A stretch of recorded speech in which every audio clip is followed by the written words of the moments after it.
এখন তো লকডাউন চলে, অনেকে এই বিষয়টা একটা টেনশনের মধ্যে আছেন। কোনো টেনশন নাই। লকডাউন মানে আমাদেরকে বলা হচ্ছে তোমরা নির্জনতা অবলম্বন করো। আর এতেকাফ খুদ নির্জনতার আমল। এতেকাফ কোনো সমারোহের আমল নয়, এটা খুব ডাকডোল পিটাইয়া আমল নয়। এটা হলো বরঞ্চ আল্লাহ পাক এতেকাফের দ্বারা বলতে চাচ্ছেন যে তোমরা একান্তভাবে আমার হয়ে যাও, একান্তভাবে আমার কাছে চলে আসো কয়েকদিনের জন্য। তো আমরা এটা তো লকডাউনের আমাদের জন্য কোনো জটিলতা নাই। আমরা এই লকডাউনের মধ্যেও আমরা এই এতেকাফ করতে পারি। পুরুষরা ঘরে এতেকাফের সুযোগ নেই। পুরুষের জন্য এতেকাফ হলো মসজিদে। এমন মসজিদ, আমরা যদি জামে মসজিদে যেতে না পারি, অ্যাপার্টমেন্টে আসি, সেখানে যে 5 ওয়াক্ত নামাজ হইতেছে পাঞ্জেগানা মসজিদ, আমরা সেখানেও এতেকাফ করতে পারি, মসজিদেও যেতে পারি। আর তাছাড়া এখন তো লকডাউনের পরিস্থিতিটা অনেকটাই শিথিল করা হচ্ছে। তো ওইভাবে স্বাস্থ্যবিধি রক্ষা করে, সুস্থতা রক্ষা করে আমরা যদি মসজিদে এতেকাফ করলাম, কোনো অসুবিধা নাই। আমরা নিচতলায় কয়েকজন, দোতলায় কয়েকজন, 3 তলায় কয়েকজন, এই কোনায় কয়েকজন, ওই কোনায় কয়েকজন, দূরত্ব মেনটেন করে করে আমরা এতেকাফ করতে পারি, কোনো অসুবিধা হয় না। আমরা সুস্থতার কোভিড-19-এর বিষয়ে যেই নির্দেশনা আমাদেরকে গভর্নমেন্ট থেকে দেওয়া হচ্ছে, স্বাস্থ্য বিভাগ থেকে দেওয়া হচ্ছে, এগুলো আমরা কেয়ারফুল থাকবো। খেয়াল রাখবেন, নিজে সুরক্ষায় থাকা এবং অন্যকে সুরক্ষায় রাখা এটা আমাদের ধর্মীয় জিম্মাদারি। আমরা এই ব্যাপারে অবশ্যই উদাসীন হব না, হওয়াটা আমাদের উচিত হবে না। মা বোনরা ইনারা গৃহে এতেকাফ করবেন, প্রকোষ্ঠে এতেকাফ করবেন এবং সকলকে জানিয়ে দিবেন যে এটা আমার এতেকাফের রুম, এই 10 দিনের জন্য আমি এই রুমটাকে চিহ্নিত করে নিলাম, তোমরা আমাকে খুব ডিস্টার্ব করবে না। রুমটা হইল তার এতেকাফের প্রকোষ্ঠ। এখানে তিনি এই নিয়তে প্রবেশ করবেন যে আমি সুবহানাল্লাহ সুবহানাল্লাহ, এই 10টি দিন আমি শুধু আল্লাহর সঙ্গে থাকব, আমি শুধু আল্লাহর সঙ্গে থাকবো। আল্লাহু আকবার, কি যে মজা এর মধ্যে! সুবহানাল্লাহ সুবহানাল্লাহ সুবহানাল্লাহ। তো একটা ফিজিক্যাল অবস্থান পরিবর্তন। মেরে ভাই ও দোস্ত বুজুর্গ, মন বুঝতে চাইবে না। মনকে বুঝাইতে হবে যে একদিন তো আমাকে সব ছাড়তে হবে, একদিন মৌত আসতেছে, তখন আমার সব কিছু ছাড়তে হবে। এখন যদি আমি নিজেকে মৌতের আগে একটা ট্রেনিং নিয়ে নিলাম যে সব কিছু থেকে আলোক হয়ে থাকার মধ্যে কিরকম একটা ভিন্নতা, মজা, আর মৌতের পরে তো আমরা আল্লাহর সান্নিধ্যে যেতেই হবে। তো আল্লাহর সান্নিধ্যে যে আমরা যাব, 10 দিনের আমার প্র্যাকটিস থাকবে, আমার একটা চিন্তা চেতনা থাকবে যে আমি আল্লাহর সমীপে কিভাবে থাকব। তো প্রথম পরামর্শ হইল যে ফিজিক্যালভাবে নিজেকে আলোক করা, জীবন সংসার থেকে নিজেকে আলোক করে আল্লাহর জন্য এই সময়টাকে সম্পূর্ণভাবে বরাদ্দ করে ফেলা। এটা হইল প্রথম নম্বরের প্রস্তুতি। 2 নম্বর হইল মনকে আলোক বানাইতে হবে। আমরা অনেক সময় মসজিদে যাই, নামাজ পড়ি, অবস্থান করি, কিন্তু আমাদের মন অন্যদিকে থাকে, চাকরিতে থাকে, ব্যবসায় থাকে।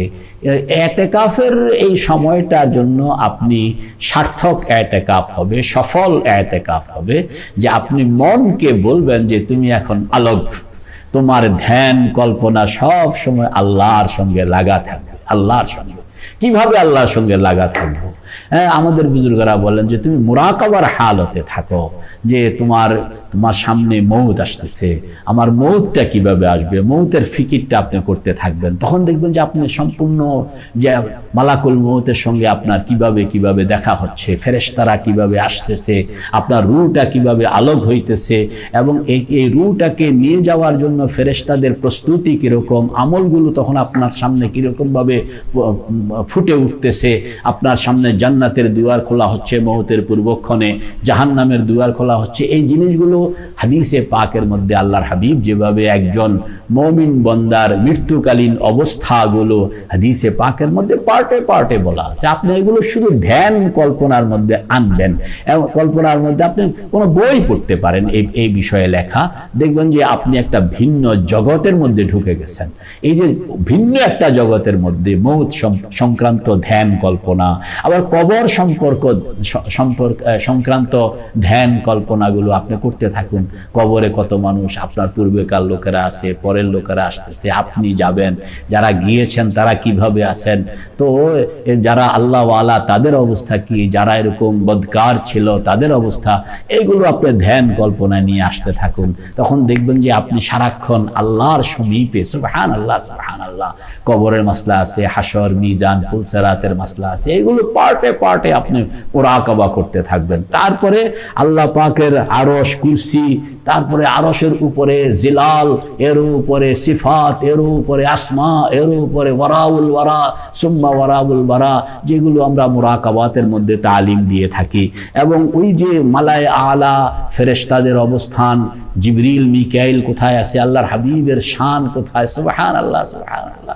যে এইগুলো বলা হয় যে আপনার দস্ত বকার দিল বয়ার, যে আপনি কাজকর্ম করতেছেন সব, কিন্তু ধ্যান কল্পনা একটা ভিন্ন জগতের সাথে, আল্লাহ জাল্লা জালালুহুর সাথে, তার কুদরতের সাথে, তিনি যে আপনাকে কত রকমের দয়া, কত রকমের এহসান, কত রকমের আসমান আপনার জন্য জমিন বানাইলেন, আসমান বানাইলেন, সূর্য বানাইলেন, চাঁদ বানাইলেন, তারপরে আপনার জন্য এত আয়োজন করলেন, কোনোদিন এই জিনিসগুলো ভাড়াও আপনি দিলেন না, এগুলো আপনি করেন না। এই যে আড়াল থেকে আল্লাহ পাক কত নিয়ামত, ওয়া ইন তাউদ্দু নি'মাত আল্লাহি লা তুহসুহা, এগুলো যখন আপনি একা একা, এগুলো মজলিসের বিষয় নয়, এগুলো হইলো আপনি ধ্যান কল্পনার মধ্যে এগুলোকে ঘুরাইতে থাকা।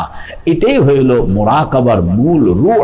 এই যতগুলো আপনি চিন্তা করতে থাকবেন, এলাহিয়াত সম্পর্কে চিন্তা করতে থাকবেন, আল্লাহ পাকের কুদরত সম্পর্কে চিন্তা করতে থাকবেন, আল্লাহ পাকের ইহসান সম্পর্কে, দয়া সম্পর্কে, আল্লাহর নিয়ামত সম্পর্কে, আপনাকে চোখ দিলেন, কান দিলেন, মুখ দিলেন, হাত দিলেন, এই এক একটা অঙ্গের দাম কত এবং কত পরিমাণ জিনিস আল্লাহ পাক আপনার পেছনে লাগায় রাখছেন।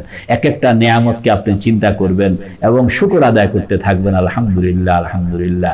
এই যে সারাক্ষণ আল্লাহ পাকের জাত সম্পর্কে, তার ওজুদ সম্পর্কে, তার দয়া সম্পর্কে, তার ইহসান সম্পর্কে, তার কুদরত সম্পর্কে এবং তার নিয়ামত সম্পর্কে আপনি এক একটা জিনিস চিন্তা করছেন আর বিভোর বসে আছেন, আর এরকম ভাবে এক একটা কথা মনে হয়, আর আপনি মনে মনে আলহামদুলিল্লাহ, আলহামদুলিল্লাহ, আল্লাহু আকবার কবীরা, আল্লাহু আকবার কবীরা। এই যে উপলব্ধিটা, এই বড় চমৎকার। কেউ যখন এই আল্লাহর কুদরতের ভিতরে ঢুকে যায় তখন সে বেকারার হয়ে যায়। সুবহানাল্লাহ, সুবহানাল্লাহ। এত মহিয়ান গরিয়ান আমাদের খোদা, সুবহানাল্লাহ, সুবহানাল্লাহ। নিজের মনকে এইভাবে আপনার ডুবাইয়া রাখা, এটাই হইল আপনার দ্বিতীয় প্রস্তুতি। এমনি সেখানে ব্যবসা বাণিজ্য এগুলো করার অতি প্রয়োজন হইলে কিছু কিছু মাসলা মাসাইল আছে ও সুযোগ আছে, এটা অনুমতি দেওয়া আছে, কিন্তু ইতিকাফের মূল রূহটা হইল যে আপনার শরীরটা যেরকম গৃহ থেকে আপনি মসজিদে আল্লাহর হেরেমের মধ্যে নিয়ে আসছেন, এরকম ভাবে আপনার মনটাকেও, সুবহানাল্লাহ, আমাদের বুজুর্গানে দ্বীনের অনেকের পদ্ধতি ছিল যে এনারা মসজিদে আসছেন, ইতিকাফের মধ্যে আসছেন, এরপরে নিজেকে সারাক্ষণ কল্পনায় রাখতেন যে আমি যেন বাইতুল্লাহ শরীফের দুয়ারের সামনে আছে, হয়তো পাঞ্জেগানা মসজিদে নিজের কিংবা কোনো জুমা মসজিদে। ইতিকাফের জন্য নিয়ম হইল যে আপনি সর্বোচ্চ মসজিদকে, সর্বোচ্চ মর্যাদা সম্পন্ন মসজিদকে নির্বাচন করা। এর জন্য আপনি সুযোগ থাকলে বাইতুল্লাহ, নাইলে মসজিদে নববী, নাইলে বাইতুল মুকদ্দাস, নতুবা জুমা মসজিদ, নিদান পক্ষে পাঞ্জেগানা মসজিদ, ছোট মসজিদ যেখানে 5 ওয়াক্ত নামাজ জামাতের সঙ্গে হয়, এরকম কোন মসজিদ নির্বাচন করা পুরুষের জন্য এটা ইতিকাফের বিধান। তো আপনি যেখানেই থাকেন, আপনার ধ্যান কল্পনা যে আল্লাহ, টাকা নাই, পয়সা নাই, সুযোগ নাই, বাইতুল্লাহ শরীফ পর্যন্ত যাইতে পারি নাই, তবে আপনি যেখানে থাকবেন সেখানে ধ্যান কল্পনায় আপনি নিজেকে, এটা আমাদের বুজুর্গানে দ্বীন বলেন যে পদ্ধতি হইল, তুমি বসো, চোখ বন্ধ করে তুমি খেয়াল করো যে আমি যেন বাইতুল্লাহ শরীফের দুয়ারের সামনে, আল্লাহু আকবার, ডান দিকে মাকামে ইব্রাহিম, বাম দিকে হজরে আসওয়াদ, পিছনে জমজম, সামনে বাইতুল্লাহ শরীফের দুয়ার, আমি যেন এই বাইতুল্লাহ দুয়ারের সামনে কাঙ্গালের মতন নিজেকে সমর্পিত করে দিলাম। এই যে এই বিষয়টা বারবার বলতে থাকা, বারবার মনে মনে জপতে থাকা, তো জপতে জপতে আপনি দেখবেন আশ্চর্য ব্যাপার, আপনি দেখবেন যে দিব্যি আপনি যেন বাইতুল্লাহ শরীফের দুয়ারের সামনেই হাজির। সুবহানাল্লাহ, সুবহানাল্লাহ। এই বিষয়টা আমি এরকম মজলিসে খুব লম্বা বলবো না, তবে এই যে কল্পনা, এই যে বাইতুল্লাহর দুয়ারের সামনে থাকার যে মুরাকাবা, এর যে কি শক্তি, এবং তখন যে আপনি কথাগুলো কিরকম শক্তি নিয়ে দাবি নিয়ে আল্লাহ পাকের কাছে বলতে পারবেন, এক্সিলেন্ট। আল্লাহু আকবার, আল্লাহু আকবার। তো আমাকে যে প্রস্তুতিটা নিতে হবে সেটা হলো আমি শারীরিকভাবেও নিজকে আলোক বানাবো, মনকেও এরকম সব কিছু থেকে আমি আলোক বানায় ফেলবো। এটা হলো আমার দ্বিতীয় নম্বরের পরামর্শ। তিনটা পরামর্শ।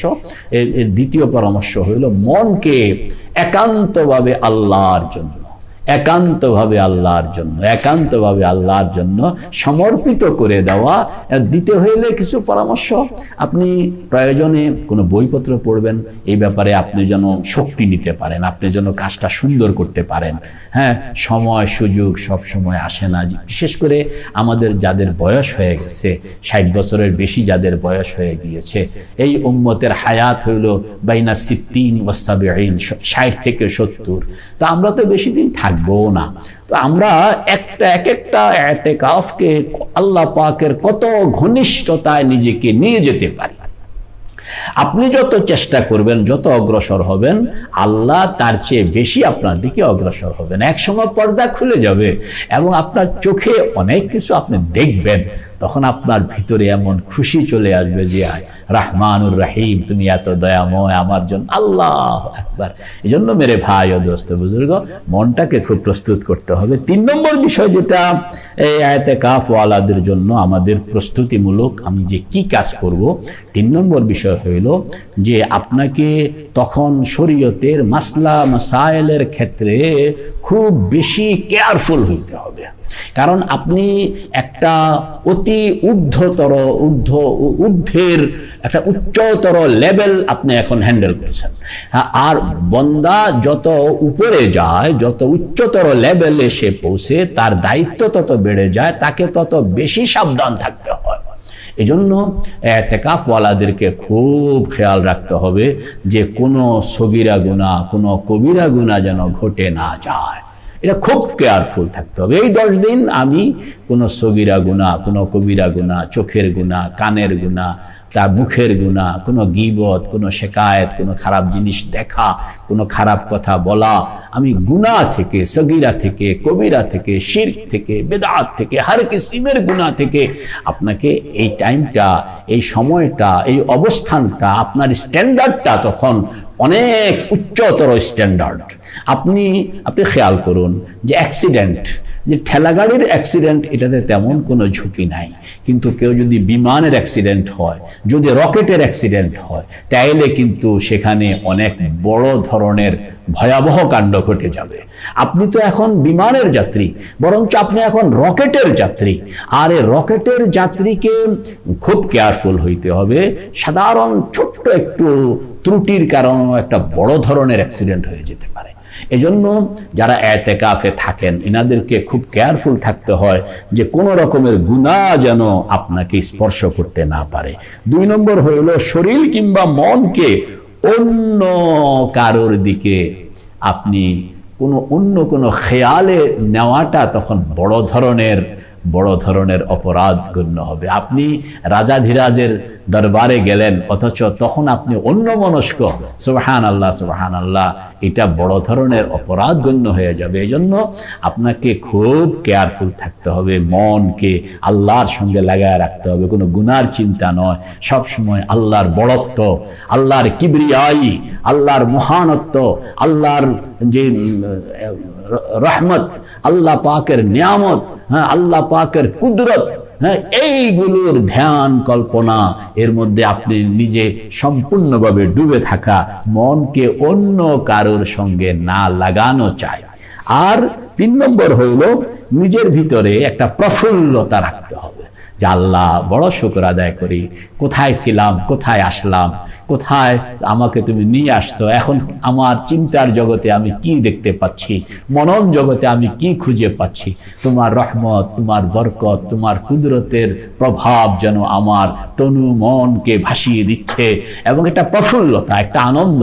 এজন্য ইতিকাফের অবস্থায় মন খারাপ, চুপ করে বসে থাকা, মন খারাপ করে বসে থাকা, এটা শরীয়ত পছন্দ করেনি। বরং আল্লাহর দিদার প্রাপ্তির এক খুশিতে আপনার ভিতরে যখন একটা ঝলক থাকবে, একটা আনন্দ উচ্ছ্বাস থাকবে যে আমি তো কত আল্লাহু আকবার, আল্লাহু আকবার। তো এইভাবে নিজেকে প্রস্তুত রাখা, যদি আপনি প্রস্তুত থাকেন যে সারাক্ষণ সময়টা কিভাবে থাকবেন, গুনাহ থেকে নিজেকে মুক্ত কিভাবে রাখবেন, যে 24 ঘন্টা নিজেকে আমলের সঙ্গে লাগায়া রাখা, তেলাওয়াতের মধ্যে রাখা, নামাজের মধ্যে রাখা, জিকিরের মধ্যে রাখা, মুরাকাবাতের মধ্যে রাখা, ইস্তেগফারের মধ্যে রাখা, দুরুদে পাকের মধ্যে রাখা। তারপরে এরকম ভাবে কিয়ামুল লাইল, শেষ 10 দিন রাত্রটা নামাজের মধ্যে দাঁড়িয়ে দাঁড়িয়ে কোরআনে কারীম খতম করা, এটাকে কিয়ামুল লাইল বলা হয়। 8 রাকাত পড়া হয়। তো আপনি সেই কিয়ামুল লাইলের মধ্যে সময় দিলেন, তেলাওয়াতে সময় দিলেন, কোরআনে কারীম পড়লেন, বুঝতেও চেষ্টা করলেন, সহিভাবে পড়ানোর জন্য চেষ্টা করলেন। সারাক্ষণ এই আমলের মধ্যে নিজেকে যুক্ত রাখলে তাইলে মন অন্যদিকে যাওয়ার কোনো সুযোগই পাবে না। এটা ভিন্ন কথা, শরীয়তে আপনি সেখানে কোনো কাজকর্ম করা, টেলিফোন করা, মোবাইল করার অনুমতি আছে, কিন্তু আপনি এগুলো না করলেও পারেন। আপনি বলবেন যে বাবা আমি তো 10 দিনের জন্য নিজেকে আল্লাহর সমীপে উপস্থিত করে দিয়েছি, এখন আমার চিন্তা ভাবনা, ধ্যান, কল্পনা, কাজ, কথা, কর্ম, আচরণ সবগুলো আল্লাহর সমীপে যেরকম। আপনি খেয়াল করেন না যে মৌতের পরে আপনি যখন আল্লাহ পাকের সামনে থাকবেন তখন আপনি কিভাবে চলবেন, আপনার কথার স্টাইল কি হবে, তারপর আপনার কাজকর্মের স্টাইল কি হবে, আচরণ কি হবে, এগুলো আপনি একটু খেয়াল করলে দেখবেন ইতিকাফের সিফত আপনার মধ্যে চলে আসবে। তো এইভাবে আমরা নিজেকে যখন হিম্মতের সঙ্গে কাজ শুরু করব, আমাদের এই ইতিকাফটা হবে মানাদার এই ইতিকাফ, এবং এই ইতিকাফ আপনাকে কত দূর পর্যন্ত সুবহানাল্লাহ সুবহানাল্লাহ আলা ইল্লিয়িন, উচ্চতর অবস্থানে আপনাকে নিয়ে যাবে। এবং আপনার কথাগুলো মানুষ যখন আল্লাহর অতি ঘনিষ্ঠে পৌঁছে যায়, আল্লাহ পাক বলেন আমি তখন তাদের কথাগুলো সব শুনি। আপনি এই তাকাররুবের পিরিয়ডে, এই ঘনিষ্ঠতার সময়ে কত বড় সুযোগ, আপনার দুঃখের কথাটাও আপনি সেখানে মঞ্জুর করাই দিতে পারেন, তারপরে কষ্টের কথাটাও সেখানে বলতে পারেন। সব কিছুর কাজিউল হাজাত, সকল সমস্যার সমাধান তো তিনি করেনেওয়ালা। তো আপনি ঘনিষ্ঠতায় পৌঁছে যান এবং নিজের মামলা, মোকদ্দমা, ঋণ, তারপরে অশান্তি যা আছে এইগুলো তার সমীপে আপনি খুব চোখের পানি সহ বলতে থাকুন। এই পিরিয়ডটাই হইল আল্লাহ পাকের কাছে নিজের কথাগুলো বলা। সুবহানাল্লাহ সুবহানাল্লাহ। তো এর জন্য আমরা সবাই প্রস্তুতি গ্রহণ করব। তো এইভাবে আমরা যদি ইতিকাফ করি, আমরা কয়টা দিন যদি আল্লাহ পাকের সঙ্গে থাকার মামুল বানাইতে পারি, তা আল্লাহ আমাদের জন্য সুবহানাল্লাহ সুবহানাল্লাহ একটা ইতিকাফ মানুষের ভাগ্য চেঞ্জ করে দেয়, মানুষের রুখ চেঞ্জ করে দেয়, মানুষের জীবন চেঞ্জ করে দেয়। আল্লাহ আমাদের সকলকে ইতিকাফের আমলের সঙ্গে যুক্ত থাকার জন্য তৌফিক দান করেন। আমিন। ওয়া আখিরু দাওয়ানা আনিল হামদুলিল্লাহি রাব্বিল আলামিন।